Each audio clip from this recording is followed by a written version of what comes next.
বেআইনি পার্কিংয়ে আরও কড়াকড়ি, রক্ষা পেল না পুলিশের বুলেট বাইকও, করা হলো মোটা অঙ্কের জরিমানা।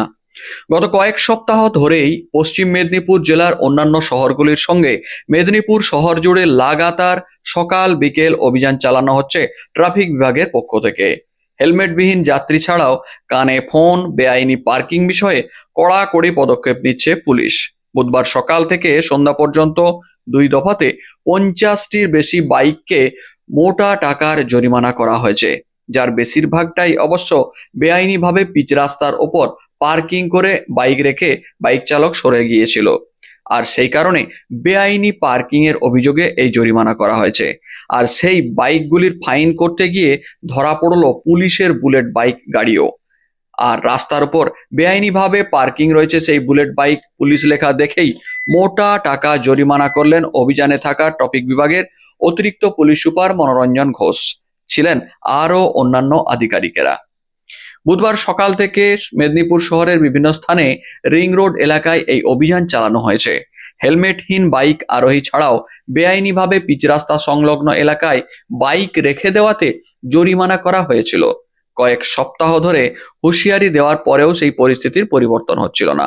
তাই বুধবার সকাল থেকে প্রায় 20টি বাইককে প্রাথমিকভাবে জরিমানা করা হয়েছিল। সন্ধ্যা থেকে পুনরায় ট্রাফিক বিভাগের অতিরিক্ত পুলিশ সুপার মনোরঞ্জন ঘোষের নেতৃত্বে অভিযান শুরু হয়। অভিযান চলে কালেক্টরেট মোড় থেকে পুরো রিং রোড।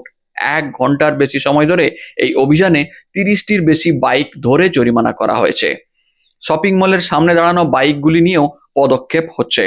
তবে এই চক্করে পুলিশের বাইক বেআইনিভাবে পার্কিং থাকায় তাকেও জরিমানা করা হয়েছে। আগামী কয়েকদিন ধরে লাগাতার এই অভিযান অব্যাহত থাকবে বলে পুলিশ সুপার পাপিয়া সুলতানা জানিয়েছেন। তাই হেলমেট ছাড়া বাইক নিয়ে বের হলে কিংবা কানে ফোন, 2 জনের বেশি যাত্রী, ট্রাফিক নিয়ম ভাঙলেই মোটা টাকা জরিমানা দিতে হবে এই মুহূর্তে। সেই সাথে মেদিনীপুর শহরে পিচ রাস্তার ওপর বাইক পার্কিং করলেই গুনতে হবে মোটা টাকা জরিমানা।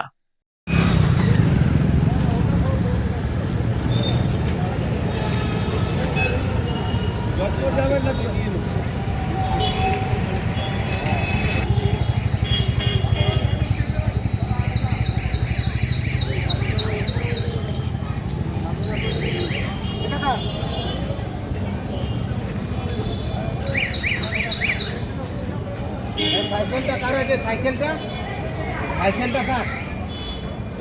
কার আছে?